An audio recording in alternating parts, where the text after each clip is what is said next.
PAKMK USU mempersembahkan podcast. Selamat mendengarkan. Shalom sahabat podcast PAKMK USU.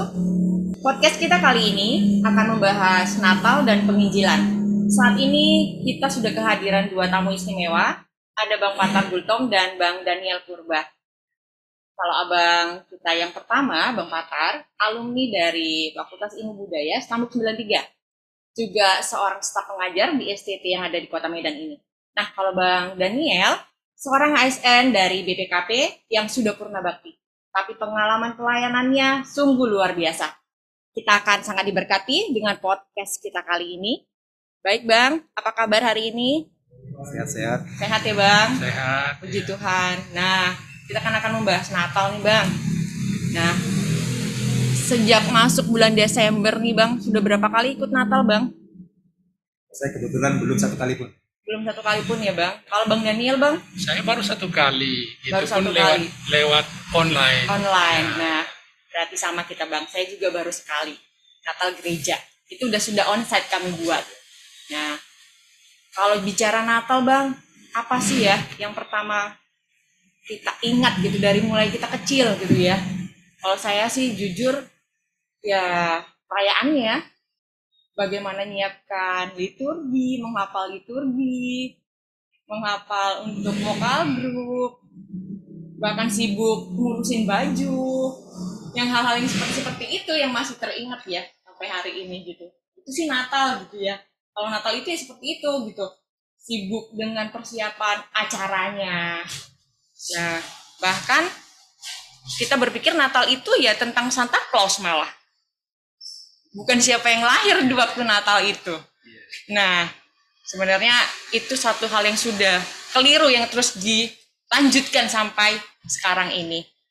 Nah, Kalau saya ingat tuh masa Natal itu masakan mama saya. Di masa Natal itu mama merasakan masakannya spesial, mewah ya Bang. Iya, benar. spesial masakan khas Natal. Menu yang berbeda Menu yang dari berbeda. biasanya. Betul. Kalau Bang Daniel apa Bang? Ya, itu penghafalan ayat-ayat ketika dulu ikut liturgi, Benar. kan begitu. Dan selalu ada bingkisan-bingkisan setiap Natal itu. Jadi Natal dibilang Iya, itu dengan benar. mengharapkan Di hadiah. akhirnya. Baiklah Bang. Kalau saya boleh tanya nih secara khusus dulu ke Abang ya, karena staf pengajar ya di STT. Sepertinya lebih tepat ke Abang nih aku tanya nih. Sebenarnya Bang, kalau kita mau tahu nih Natal gitu ya, secara spesifik gitu, umat Kristiani itu mulai merayakannya itu kapan sih sebenarnya? Kalau ditanyakan sejak kapan Natal itu pertama kali dirayakan, kita tidak akan menemukannya memang dari Alkitab. Kecuali Natal 2000 tahun yang lalu ya, pada waktu Natal Bethlehem, Natal pertama itu ya. Nah, itu Natal itu dirayakan secara gegap gempita oleh sorga dan bumi. Kita tahu narasi Natal di dalam Injil itu dikatakan bahwa ada perayaan dari sorga dan bumi di mana para bala tentara malaikat menyanyikan lagu kidung pujian yang begitu agung ya. Gloria in excelsis Deo ya, sebuah lagu yang sekarang juga ada lagunya Gloria in excelsis Deo, tetapi apakah nadanya sama kita pasti tidak tahu ya, pasti tidak sama ya. Ada juga di sana kehadiran para gembala yang menyaksikan peristiwa Natal itu. Tentu kita menyadari mengapa bisa demikian, karena semangat gereja perdana itu mula-mula itu adalah semangat memberitakan kabar kebangkitan, yaitu kabar Kristus yang sudah bangkit. Itulah yang mendorong mereka untuk menyatakan Injil ya, untuk memberitakan Injil, dan mendorong semangat beriman mereka untuk terus bertumbuh. Nah, tetapi kalau kita mau melihat catatan sejarah ya mengenai kapan perayaan Natal itu pertama kali dilakukan, itu kita harus melihat dari manuskrip kuno ya, catatan-catatan gereja di luar Alkitab.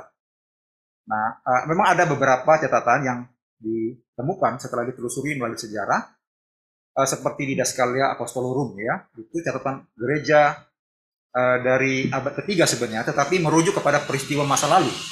Ya, ada satu catatan di dalamnya mengatakan bahwa para rasul itu memerintahkan untuk melakukan perayaan-perayaan tahunan yang ditandai dengan perayaan Epifani, Sang Juru Selamat, yang jatuh pada tanggal 6 Januari. Ya. Itu di kalender Yunani, tetapi kalau dikonversikan ke dalam kalender Romawi, itu jatuh pada tanggal 25 Desember. Itu menurut catatan Didaskalia Apostolorum ya. Berarti itu patokannya ya Bang ya, ke tanggal 25 itu ya? Nah, itu menurut catatan sejarah dari gereja ya. Kemudian memang ada juga catatan-catatan gereja yang lain ya. Seperti Liber Pontificalis juga menyebutkan bahwa Pope Telephorus itu merayakan Natal itu katanya tahun 126 Masehi. Lalu ada juga catatan dari beberapa bapak gereja ya. Catatan bapak gereja memang tidak secara eksplisit menjelaskan ya tentang Natal 25 Desember itu ya. Ada beberapa seperti Irenaeus, kemudian juga ada Clement, ada juga Hippolytus, ada juga di sana Julius Africanus ya, itu bapak-bapak gereja, dan juga ada bapak patriark yang bernama Demetrius. Nah, dia adalah patriarknya gereja Kristen Koptik ya di Mesir. Dia mengatakan di dalam Didaskalia Apostolorum itu Natal itu dilakukan tahun 189 Masehi. Begitu ya. Kemudian juga ada catatan dari gereja di timur mengatakan bahwa Natal itu diadakan tahun 160. Sudah dia lakukan tahun 160 itu di Kaisarea Filipi, yaitu dinyatakan oleh seorang bapak patriark juga ya, yaitu Mar Theophilus. Jadi begitu ya, itu menurut catatan sejarahnya ya. Jadi begitu kira-kira catatan sejarah awal. Demikianlah terus Natal itu terus dirayakan berkembang ya sampai kemari ya, sampai ke zaman kita ini. Dari berbagai tempat ya, dari berbagai gereja di timur maupun gereja yang ada di barat. Ya. Kalau Bang Daniel mau nambahkan Bang? Ya, saya kira itu memang demikianlah adanya, bahwa memang dalam Alkitab tidak ada catatan khusus kapan tanggal berapa Natal itu dimulai. Benar. Tapi faktanya bahwa sejak permulaan abad kedua memang Natal sudah dirayakan oleh gereja. Dan seperti tadi dikemukakan oleh Pak Patar, dalam dokumen yang disebut tadi oleh Koptik Didaskalia Apostolorum itu, pasal 18 itu jelas ada berbunyi di situ himbauan daripada pemimpin gereja di Alexandria Mesir, yang intinya mengatakan, wahai umat Kristen, rayakanlah hari kelahiran Juru Selamat kita, Tuhan Yesus Kristus, pada tanggal 25 Desember seperti itu. Dan ini penting bahwa ya perayaan Natal itu sudah dimulai di awal-awal abad kedua, itu penting, terutama apabila dikaitkan apa yang disebut oleh banyak hamba Tuhan serangan tahunan. Sebab biasanya pada bulan Desember ini ada banyak ya orang-orang yang antikris selalu menggugat iman Kristen, terutama perayaan Natal ini. Apa betul? Iya benar. Natal itu tanggal 25. Apa betul? Oh, sejak kapan? Bahkan lebih gawat lagi, ada yang menyerang bahwa sebetulnya perayaan Natal ini adalah upaya pelestarian hari-hari raya paganisme, yaitu menyambut kelahiran Dewa Mitra, kelahiran Dewa Matahari, seperti itu.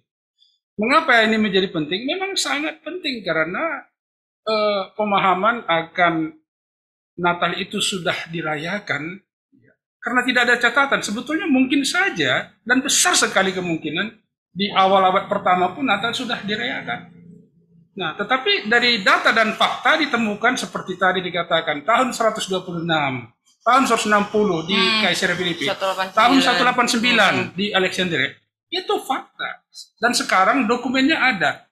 Dan di era keterbukaan seperti sekarang ini, itu bisa diakses oleh siapa saja.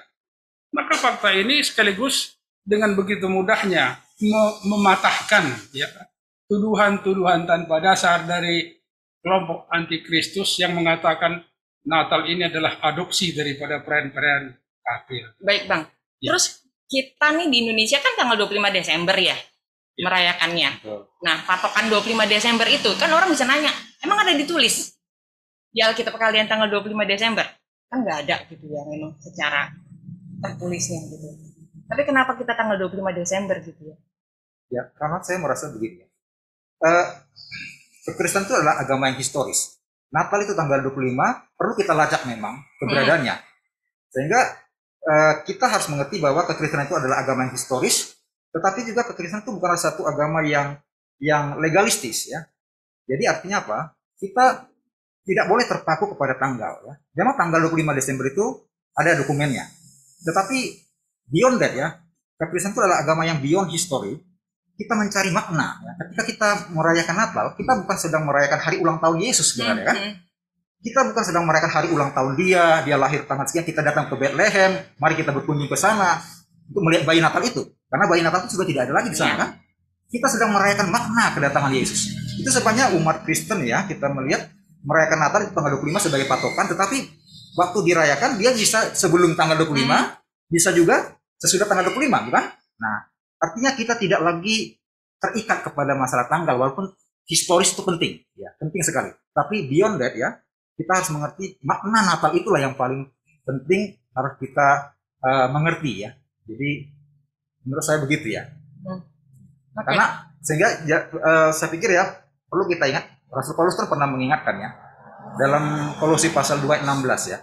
Jangan orang menghukum engkau karena masalah makanan atau masalah minuman atau masalah perayaan hari raya, bulan baru atau hari Sabat. Ya, karena semua itu hanyalah apa? Hanyalah bayangan dari apa yang akan datang. Yaitu apa? Yaitu wujudnya adalah Kristus. Jadi, mari waktu kita merayakan Natal, melihat Natal itu, kita melihatnya bukan hanya sekedar masalah tanggal, walaupun sekali lagi tanggal itu penting, historis itu penting, tetapi beyond dari histori ya. Karena agama Kristen adalah agama yang historis, sekali juga suprahistoris ya, melampaui sejarah ya. Saya pikir begitu. Terima kasih, Bang. Iya. Ada yang mau Abang tambahkan? Ya, bisa.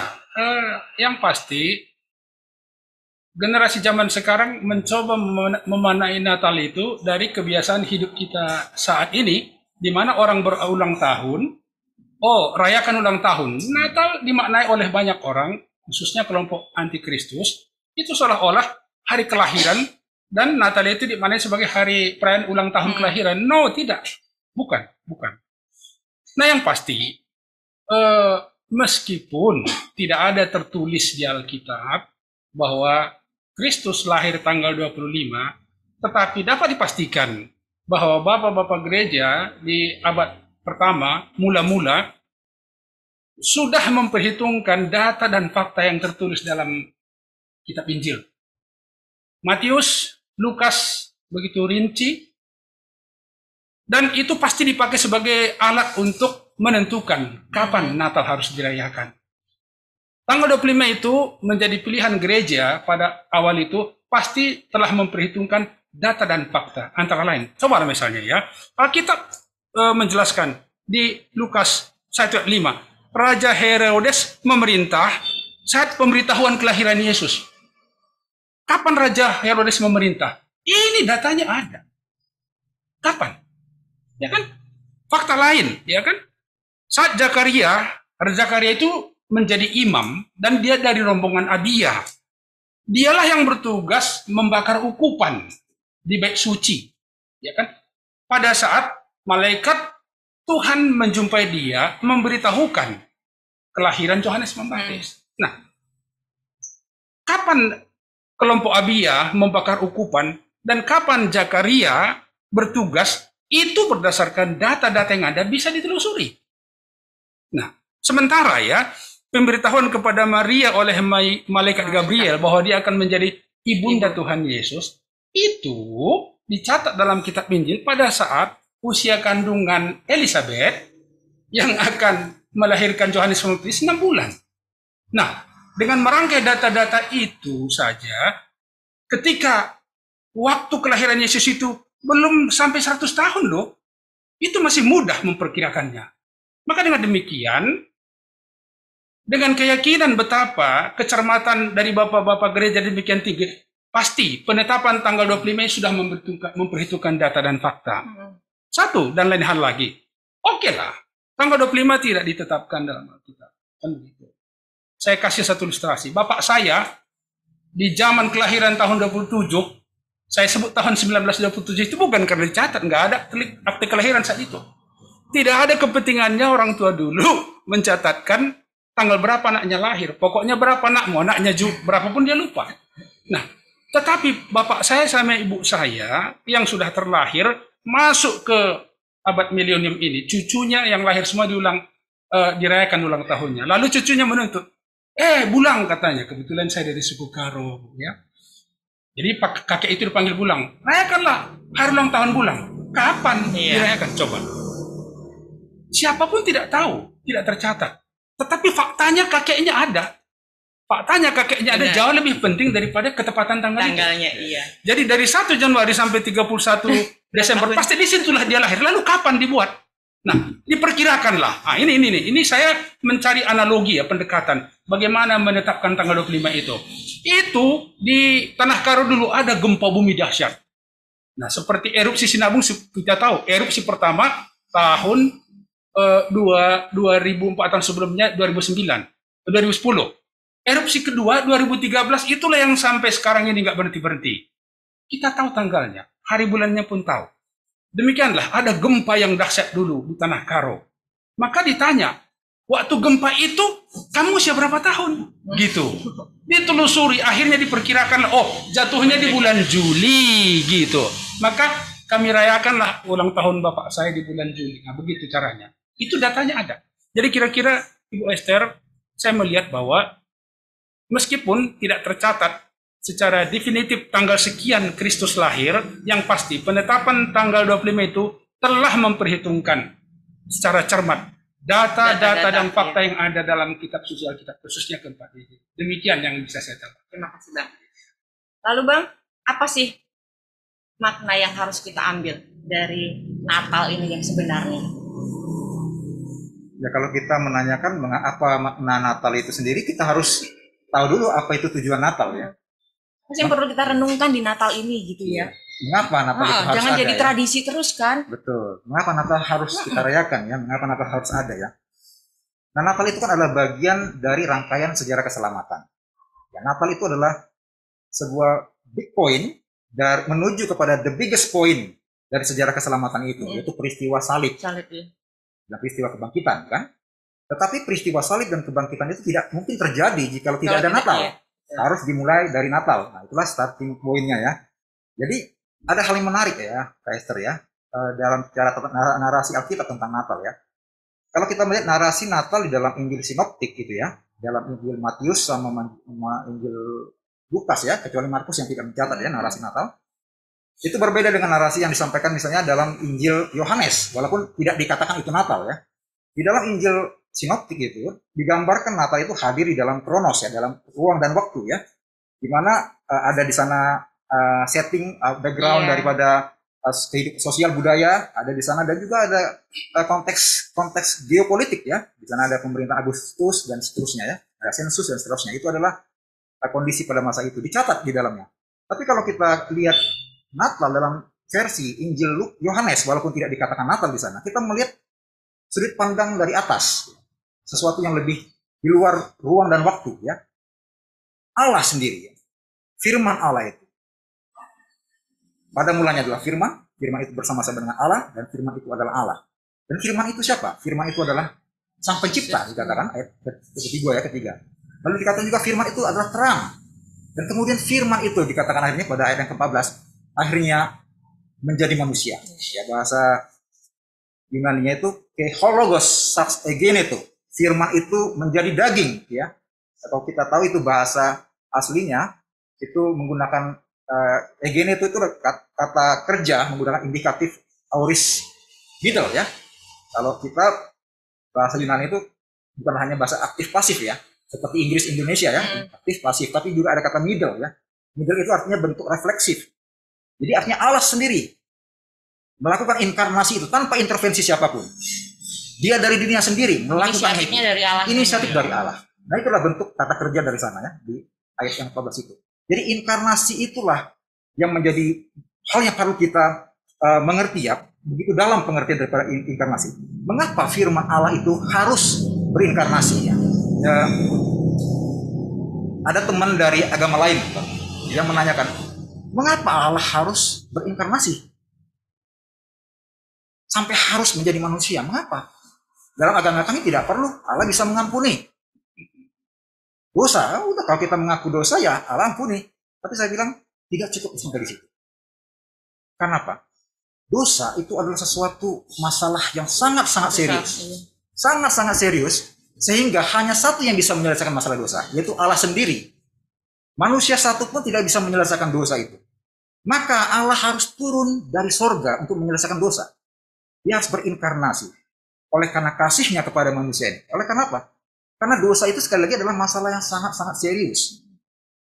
Kalau dosa itu tidak serius, Kak Esther ya, Allah cukup kasih aja buku pedoman, kan? Gak harus ya. Nah, gak harus dia kasih buku pedoman, dia kasih nabi-nabi, selesai. Tapi ternyata tidak cukup sampai di situ.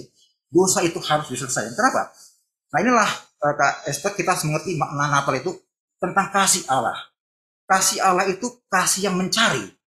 Kasih yang mencari itu karena dia mencari yang terhilang. Siapa yang terhilang di sana? Kita, manusia. Maka dia harus berinkarnasi. Dia mencari kita yang terhilang. Mengapa kita dicari oleh Allah? Karena sekali lagi yang hilang itu bukan Allah, tapi kita. Jadi kalau manusia punya agama kan katanya mencari Allah kan? Tidak mungkin. Tidak mungkin manusia mencari Allah. Karena apa? Allah tidak pernah hilang. Yang hilang adalah kita. Maka dia yang datang mencari kita. Karena kita lah yang terhilang itu. Maka terjadilah inkarnasi. Jadi Natal itu adalah bukti kasih Allah yang begitu besar kepada manusia ya. Karena Allah itu mencari kita. Ya, dalam bahasa Dietrich Bonhoeffer ya, dia mengatakan begini ya. For the love of human being, God becomes human being. For the love of human being, God becomes a human being. Maka dia harus menjadi manusia. Ya, itulah makna Natal yang kita mengerti dari sana ya. Yang kedua, yang saya lihat ya, Pastor mengenai makna Natal kedua, dengan Natal inilah kita baru mengerti ya, sepenuh-penuhnya arti daripada Allah itu beserta dengan kita. Allah itu adalah Allah yang Immanuel. Mengapa Esther? Kalau di dalam perjanjian lama itu dikatakan nggak Allah beserta kita. Ya sebenarnya Allah juga beserta kita. Sejak perjanjian lama pun Allah sudah beserta dengan umatnya. Tetapi pengertian penuhnya itu adalah ketika Allah berinkarnasi. Esther, ada banyak sebenarnya pertanyaan di dunia ini yang kita tidak mudah mencari jawabannya, ya kan? Salah satunya adalah penderitaan. Ketika orang menderita, apa yang orang akan tanyakan? Di manakah Allah itu? Tuhan. Di manakah Tuhan itu? Baru di situ dia tanya di mana Tuhan ya. Ketika sudah menderita kan orang kan sudah hopeless, orang langsung bertanya tentang Tuhan kan? Di manakah Allah itu? Apalagi kalau penderitanya sangat berat sekali. Nah disitulah Allah menjawab. Allah hadir, Allah yang transenden itu, yang melampaui logika, yang ada di luar ruang dan waktu itu, dia datang. Menjadi Allah yang imanen, ya, transenden yang melampaui akal itu, dia juga Allah yang masuk ke dalam kehidupan kita, dalam ruang dan waktu, dia bersedia masuk ke dalam ruang dan waktu itu, menjadi Allah yang dekat dengan kita. Itulah Allah itu adalah Allah yang transenden, sekaligus juga dia adalah Allah yang imanen. Supaya apa? Terjadinya keselamatan itu. Nah, jadi itu Kak. Yang ketiga, yang saya melihat makna Natal itu yang perlu kita pahami adalah kita harus melihat bahwa Natal itu adalah berita keselamatan ya, yang disampaikan kepada orang percaya. Nah, ketika orang sudah mengalami Natal atau mengalami makna Natal dan menyadari dia adalah bagian daripada rancangan Allah untuk menyelamatkan, maka kita juga dipanggil sebenarnya untuk berbagian dengan karya Allah itu. Ya, contohnya siapa? Ya Maria dan Yusuf ya. Kita tahu dalam kisah narasi Natal itu Maria dan Yusuf dipakai oleh Allah di dalam segala keterbatasan mereka. Untuk apa? Menjadi saluran, menjadi alat Allah untuk mengerjakan misi keselamatan itu. Maka bisa terwujud ya. Karena itu bagi kita juga kita boleh merenungkan sebagaimana Natal itu kita maknai kita juga ketika sudah mengalami karya Allah yang sudah menyelamatkan kita mau seperti Maria dan Yusuf, seperti juga dari sana.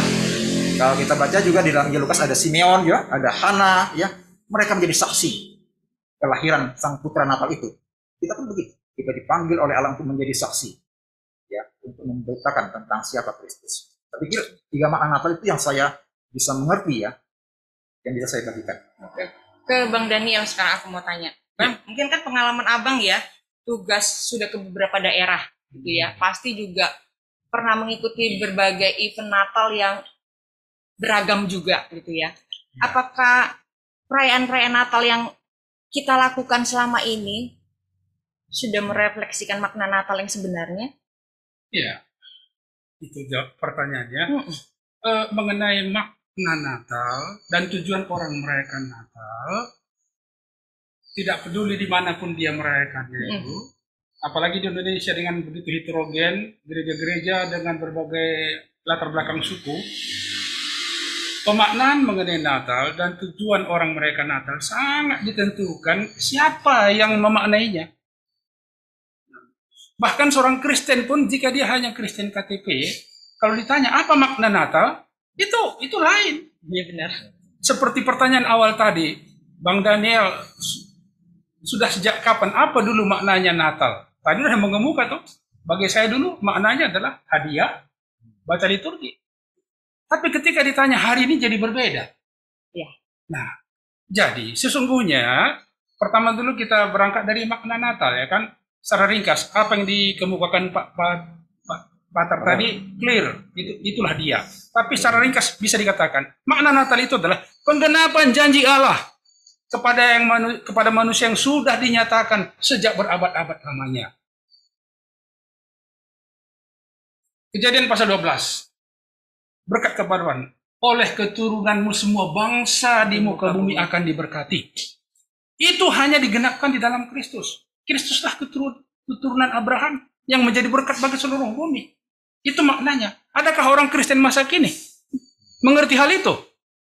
Kalau dia mengerti bisa dia memaknai. Kemudian janji kedatangan Mesias, Yesus Kristus, itu sudah dinubuatkan oleh para nabi ratusan tahun sebelumnya.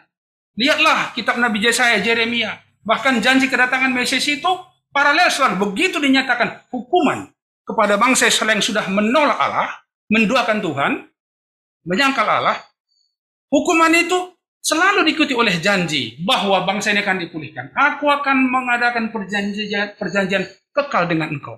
Coba. Jadi makna Natal nggak bisa dipenggal hanya mulai peristiwa kelahiran di Bethlehem. No, tidak. Pemaknaan Natal harus dimaknai sejak janji itu diberikan Allah. Maka pertanyaan tadi, bagaimana gereja-gereja di wilayah timur? Saya dulu di sana di Dilian. Bagaimana di Maluku? Gereja memaknai Tuhan sangat ditentukan bagaimana pemahaman gereja terhadap Natal itu sendiri. Dan itu dapat saya katakan bervariasi. Sangat bervariasi. Dan sebagian besar sudah benar. Mereka mengerti bahwa Natal itu adalah penggenapan janji Allah. Di dalam inkarnasi Kristus, Allah menjadi manusia.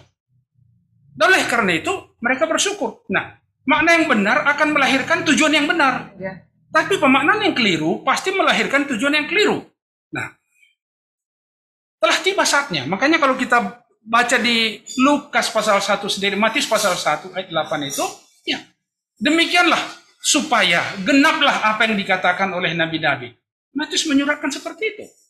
Nah, jadi peristiwa kelahiran adalah penggenapan. Nah, inkarnasi Allah menjadi manusia di dalam peristiwa Natal, kelahiran Kristus menjadi manusia, itu semua adalah penggenapan janji Allah. Penggenapan kasih setia Allah kepada janjinya. Manusia selalu ingkar janji, tapi Allah tidak pernah. Benar, Bang. Kasih setia Allah sekarang digenapi. Hari inilah waktunya. Itu yang namanya kairos. Tiba waktunya. Cuman Allah yang tahu.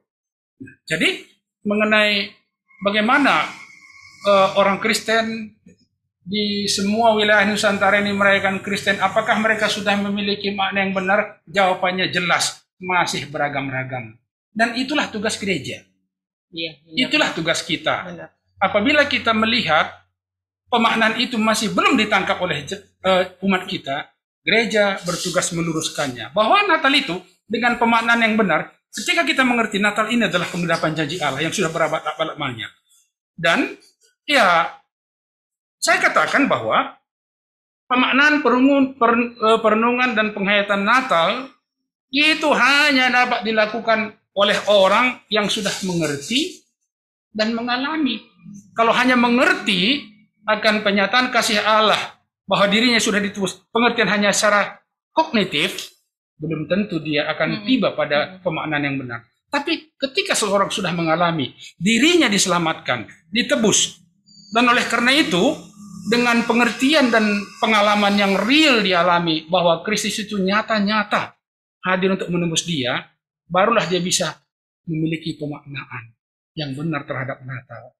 Dan akan melahirkan respon. Sebab orang yang sudah mengalami keselamatan itu, barulah dia bersyukur, malaikat bernyanyi. Kemuliaan di tempat Allah yang maha tinggi, damai sejahtera di bumi bagi manusia yang berkenan kepadanya. Nyanyian malaikat. Malaikat mengerti betul.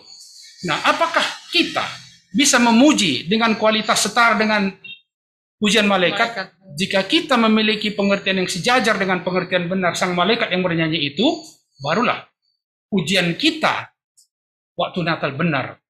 Siapa yang dipuji waktu Natal itu? Ketika Natal sekarang udah menjadi kontes fashion show, ya itu yang terjadi di wilayah timur di mana-mana. Ya, kontes skor paduan suara, ya kan? Kontes food, ya tuh. Wah, kalau saya dulu Pak Pator di Tanah Karo itu, begitu dibilang kerbau pendek itu mati 2 dengan masakan khasnya. Tetapi ketika selesai makan tidak cocok pembagian, alamat pertengkaran. Itu dia. Jadi pujian itulah pemaknaan. Lalu kemudian setelah pujian penyembahan. Ialah malaikat begitu dengar berita Natal, dia datang menyembah, ya kan? Nah, bersyukur. Maria begitu mendengar berita Natal, kamu akan menjadi ibu Kristus. Nyanyian Maria tertulis di Injil tuh, aku memuji Allah. Jadi respon manusia terhadap Natal ketika dia memahami dengan benar, dia memuji, dia bersyukur, dia menyembah. Dan yang keempat, tadi udah singgung, responnya. Orang Majus, nggak siapa-siapa yang memberitakan. Fenomena alam juga tunduk. Alam semesta melalui bintang nova memberitakan seorang raja terlahir. Dia nggak ngerti itu, nggak tahu. Pokoknya dia pergi. Bintang itu menuntun dia ke Bethlehem tuh. Lalu dia bertanya, di manakah raja yang baru lahir itu? Tiba sama Herodes begitu. Kita tahu semua. Alam semesta pun bersaksi tentang Natal. Dan bagaimana orang itu merespon? Dia datang, ada movement, ada gerakan. Ketika Natal tiba tetapi orang Kristen tidak movement, tidak pergerakan, ini keliru. Adakah gereja hari ini bergerak untuk memberitakan Injil dalam Natal? Benar. Ketika Natal tiba, di situ poinnya. Kalau bergerak berarti gereja mengerti makna Natal. Benar. Ketika gereja tidak bergerak, gereja salah kaprah tentang Natal. Itu yang saya mau katakan. Saya potong. Kan kita bagian dari gereja ya. Yes. Tapi sebenarnya kita juga susah mendobrak apa yang gereja sudah lakukan turun-temurun ini gitu kan, tradisi ini tadi gitu. Nah, saya kemarin dengan suami melayani satu keluarga. Nah, kebetulan Pak Hopunya ini kerja di satu instansi pemerintah. Dia bilang untuk Natal budget mereka Natal itu 130 juta. Bayangin kalau kita buat sesuatu ya dengan dana itu gitu ya. Wow gitu loh. Iya, betul. 130 juta habis malam dan nggak ada apa-apa juga yang terjadi gitu. Sayang sekali gitu. Saya sampai terdiam dengar kenapa nggak dipakai untuk penginjilan ya gitu. Betul. Tapi ya itu tadi, itu belum bisa kita dobrak kan tradisi itu. Dan gereja juga masih nyaman dengan apa yang dilakukan selama ini gitu. Nah, bagaimana ya Bang? Kita nih kan kita sudah mengalami ya. Kita sudah dapat dari kita dibina di mahasiswa dulu gitu ya. Dengan itu juga tadi Abang bilang, kita memaknai Natal dengan cara yang beda. Kalau dulu kita ingat perayaannya, celebrationnya, sekarang tidak. Natal itu bukan itu lagi gitu buat kita. Nah, gimana ya Bang? Kita sebagai gereja yang hidup ini. Itu tugas kita. Kuncinya hanya satu kalimat. Kita harus rela bayar harga. Kalau mau dijabarkan boleh, tapi panjang ceritanya. Apakah orang Kristen hari ini rela membayar harga? Iya, betul. Karena saya puluhan tahun ada di dalam posisi yang Ibu Esther katakan di dalam. Mencoba memperbaharui dari dalam, waduh luar biasa. Kita terbentur pada struktur. Iya, betul. Ya kan? Ini kan majelis gereja. Ya. Di situ ada 2-3 orang yang berpikiran Injili. Lalu kita ambil keputusan, oke, kita mau rombak konsep Natal kita. Natal ini harus Natal aksi. Natal menyatakan kasih Allah. Mari kita datangin. Walaupun sekarang sudah banyak aksi ya. Tetapi ini proses panjang dulu ini. Ya. Tapi kita bersyukur untuk itu. Kalau saya melihat begini juga ya, memang kita melihat bahwa perayaan-perayaan Natal sekarang ini tidak ada yang salah sebenarnya ya. Sebagai ungkapan ekspresi sukacita Natal. It's okay saya pikir ya. Karena itu bagian juga dari kultur budaya ya. Sebenarnya budaya sebenarnya tidak ada yang salah. Yang kalau kita lihat ya dari berbagai gereja mengadakan ini, mengadakan itu ya, mengadakan perayaan, perlombaan, pertandingan paduan suara dan aksi-aksi sosial dan sebagainya, is okay ya, sangat baik. Sejauh ya saya lihat Apakah di dalamnya ada sentralitas Kristus di dalamnya? Mm-mm. Apakah Kristus menjadi yang masih Poin menjadi yang pentingnya, utama, iya. menjadi yang utama, dan apakah Kristus masih diberitakan di sana, di dalamnya, dalam berita-berita Natal di gereja ya? Karena apa, itu hal-hal yang paling penting ya, supaya mereka mengerti ya. Karena jangan-jangan Kristus pun yang diberitakan, kalaupun ya diberitakan di sana bukan lagi Pelengkap Kristus. saja sebenarnya. Betul. Ya. Atau jangan-jangan Kristus yang diberitakan adalah Kristus dari sudut pandang bukan Injil lagi, tapi sudut pandang humanisme. Iya. Atau Kristus dari sudut pandang social gospel, atau Kristus dalam sudut pandang teologi kemakmuran. Itu satu hal yang sudah menyimpang dari makna Injil sejati ya. Jadi kita perlu untuk memaknanya itu ya. Saya melihat begini ya, ada satu hal juga kalau dari sejarah gereja ya, kita melihat dari sejarah gereja barat ya. Inilah dampak kejatuhan gereja ya, kesalahan gereja juga. Ketika memasuki yang namanya post-Christian era, di barat sudah mengalami post-Christian era. Sehingga apa yang terjadi adalah seluruh nilai-nilai kekristenan itu menjadi hancur lulu lantak. Termasuk makna Natal juga di dalamnya ya. Ya kita tahu bagaimana ya perayaan Natal di sana ya kan. Natal kan sudah menjadi bagian daripada budaya kan, culture, dan juga Natal sudah menjadi Natal versi Hollywood kan di sana. Dan gereja diam dan tidak pernah bersuara lagi di sana. Ini jadi persoalannya. Saya punya teman ya, seorang bule. Ya, dia senang nyanyi lagu-lagu Natal, tapi dia seorang ateis. Waktu saya tanya kepada dia kan suka nyanyi lagu Christmas Carol bang ya. Christmas Carol tuh lagu Natal dinyanyikan dari rumah ke rumah, kemudian mereka dapat apa hadiah seperti permen ya, semacam itu, makanan ringan ya mereka dapat. Lalu waktu kita tanya kepada dia, do you believe in Christ? Dia bilang no, I don't believe in Christ.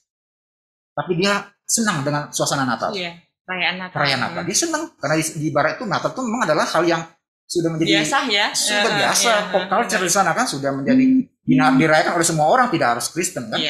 Nah inilah tantangan gereja ya, ketika gereja sudah memasuki memaknai bagaimana Natal itu ya, harus ada sentralitas Kristus di dalamnya, di dalam perayaan-perayaan itu, dan gereja harus melakukannya, menyatakannya di dalam semua program-program termasuk perayaan Natal ya. Iya, Bang, tolong dilanjut sedikit lagi Bang. Ya, karena kan Abang banyak terlibat juga ya di gereja secara langsung. Dengan kata lain, inkulturasi iman itu memang harus. Inkulturasi Natal. Artinya Natal ini dibahasakan dalam narasi dan bentuk yang dapat dimengerti oleh orang. Itu memang perlu, penting. Jadi Natal jangan dibenturkan dengan budaya, tidak. Nah, sebagai orang Batak, sebagai orang Dayak, semua kita kan bisa merayakan Natal dalam bahasa yang dapat dicerna oleh suku itu. Tapi yang harus diwaspadai, jangan sempat inkulturasi itu, pembudayaan itu menyimpangkan makna Natal itu. Dan itulah tugas kita gereja. Maka itu mengerti kitab suci itulah pentingnya, seperti motto reformasi sola scriptura itu penting. Semua elemen gereja, mulai dari pemimpin gereja sampai elemen jemaat paling bawah harus mengerti. Makanya di gereja harus kelas-kelas pengajaran Alkitab itu penting sekali. Sampai mengerti makna Natal itu. Jika itu dilakukan, maka semuanya menjadi penjaga. Oke, memang kita melakukan misi. Seperti misi yang kami utus ke salah satu suku, saya nggak usah sebut orangnya. Ini kami sedang ikut menggalang dana juga. Mereka di kawasan yang non-Kristen. Ya. Tetapi dia udah bisa merayakan Natal di sana. Coba, dia meniru gaya masyarakat lokal, terpaksa. Tapi puji Tuhan, di daerah Messi Natal sudah bisa dirayakan. Nah, tetapi Natal itu harus dibahasakan dalam bahasa suku itu. Tetapi melalui Natal inilah nanti Injil disampaikan. Ini namanya inkulturasi Natal. Nah, ini yang harus dilakukan kita. Tapi janganlah kemudian ya di suku saya gara-gara misalnya oke lah makanan khas saya lomok-lomok saksang gitu dibikin. Akhirnya gara-gara saksang udah terlalu kenyang, orang sudah lupa makna Natal. Makna itu disingkatan dari makanan Natal. Makanya ketika ada orang bertanya apa maknanya, katanya apa makanan Natalnya gitu. Itu yang ditanya malah. Itu yang ditanya. Nah, jadi pastikanlah pemaknaan seperti yang tadi tetap dimiliki oleh orang, sehingga orientasi Natal itu tadi, Kristus-sentris, berpusat kepada Kristus. Jangan pernah bergeser fokus Natal itu, bukan lagi kepada Kristus. Dia yang harus dipuji, dia yang harus, kepada dialah syukur harus dialamatkan, dia yang harus disembah, dia yang harus dilayani. Nah, implementasinya sudah sangat luas sekali. Itu saja barangkali Bu Esther yang bisa saya tambahkan. Iya. Gini Bang, ini kan momen Natal ini pasti kita banyak dikunjungin keluarga dan kita juga mengunjungi keluarga juga. Ya kan, ini kan menjadi satu kesempatan juga sebenarnya. Sangat luar biasa sebenarnya momen Natal ini. Jadi kesempatan kita bisa berbagi kabar baik. Nah, bagaimana ya kalau pengalaman dari Abang berdua di momen Natal ini dengan pekabaran Injil? Ya, ini kesempatan bagi kita ya untuk menyatakan kasih Allah itu ya dalam Yesus Kristus. Saya pikir momen Natal itu salah satu momen yang sangat baik. Walaupun kita memberitakan Injil itu kan tidak harus bergantung pada momen ya. Kapan saja, ya di mana saja, setiap hari kita harus memberitakan Injil kepada siapa saja ya. Baik tidak baik lagi. Baik tidak baik waktunya. Kita harus beritakan Injil. Jadi, tetapi momen Natal ini bisa menjadi satu momen yang indah ya, karena di saat Natal ini kan orang kumpul keluarga ya. Iya. Kita punya silaturahmi. Bisa apa? Saya pikir menjadi kesempatan bagi orang yang percaya untuk membagikan Injil itu kepada keluarganya yang belum di dalam Tuhan.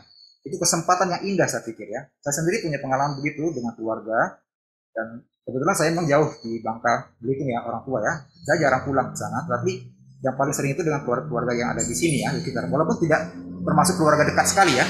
Tapi momen Natal itu bagi saya adalah momen untuk melakukan sharing gospel kepada keluarga ya. Saya tahu mereka punya pergumulan, punya masalah-masalah, mereka butuh pengharapan di dalam Kristus ya. Dan saya pikir tidak ada jawaban selain daripada Injil. Iya. Dan saya mengambil kesempatan untuk memberikan Injil kepada keluarga-keluarga kita ya. Karena belum tentu kita ketemu lagi ya, Bang. Ya, Iya kan? Belum tentu. Iya. Ya, kita kan nggak tahu waktu orang hidup seorang kan. Benar. Bisa saja sudah dalam waktu apa di depan kita satu detik kita nggak tahu apa yang terjadi ya.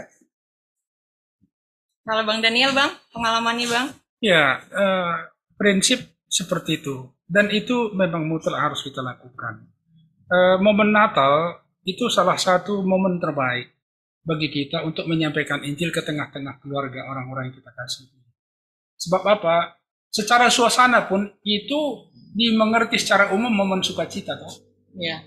Tapi kalau ada rapat keluarga dibilang membicarakan masalah, itu barangkali orang pun nggak mau datang, nggak mau buka mulut. Tapi kalau dalam momen Natal, mari berkumpul dibilang, suasananya itu jelas enjoy ya, Betul. meriah, dan orang semua membuka hati. Nah, inilah momen terbaik.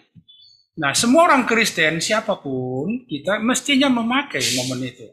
Seperti tadi dikatakan Pak Patar, memang kita, pemberitaan Injil tidak tergantung kepada momen. Tetapi ketika kita berbicara tentang Natal, itu sebuah momen, toh? Iya. Itu momen terbaik. Kenapa momen terbaik? Karena disinilah keluarga dekat kita berkumpul. Nah, maka entry point-nya kita lihat kebiasaan-kebiasaan keluarga kita apa. Yang tidak berdamai antara satu dengan lain siapa. Kan benar. Begitu. Kita yang mengenali karakter kultur keluarga kita. Ada yang nggak cakapan? Selidiki apa makanan kesukaannya. Kalau kita tentu kenapa enggak itu dibikin makanan. Ini hal-hal yang praktis. Nah, jadi carilah celahnya. Celah itu bisa makanan. Carilah yang bermasalah. Kan begitu. Dan mari kita menjadi pemegang peran, memberi warna. Dan ada kalanya enggak juga cocok kita. Makanya perlu bijaksana. Kita carilah. Dan yang saya lakukan, kadang-kadang kita harus pinjam mulut. Karena ada keluarga berkumpul di situ. Secara orang Karo misalnya ada kalimbubu kita, nggak mungkin kita cakap di situ toh. Kalau begitu ceritanya, apa yang terjadi? Panggil hamba Tuhan. Iya, betul Bang. Namanya Natal keluarga. Bisiki ke dia, ini yang penting. Intinya nanti gospel, kan begitu. Sampaikan ke dia kisi-kisi apa yang penting. Kan begitu. Kalau orang, karena Nabi nggak ada berharga di kampungnya, Nabi nggak pernah didengar. Betul Bang, betul banget Bang. Makanya kalau saya ngomong nggak dengar, oh dia lagi gitu kan. Makanya apa yang nggak dibilang Bang Daniel itu gitu ya? Makanya kita pakai main biliar, saya istilahkan. Sasaran di sana, boleh disodok ke sini, tapi tembakannya ke sana. Panggil hamba Tuhan, panggil teman-teman. Bila perlu cari orang yang baru yang disegani oleh dia, yang kalau dia bicara pasti didengarkannya. Ini cara-cara. Jadi hamba Tuhan, anak Tuhan itu harus bijaksana. Tapi kata kuncinya, pakailah momen terbaik ini untuk menyampaikan Injil kepada keluarga kita. Karena tidak selalu ada waktu. Ini kita bicara dalam konteks keluarga. Waktu saya masih aktif dulu, itu di kantor. Bayangkan aja lah. Badan Pengawasan Keuangan dan Pembangunan. Siapa di situ? Kita semua tahu toh. Orang-orang yang kapan waktunya Injil disampaikan? Coba toh. Natal instansi. Itu satu-satunya. Selalu itu saya manfaatkan. Cari hamba Tuhannya. Cari hamba Tuhannya yang injili. Ya kan? Seperti tadi, pesankan kisi-kisi. Ini tantangan instansi ini. Di sini titik lemahnya. Ini area-area yang penting mendapat penekanan. Dia bekali hamba Tuhannya.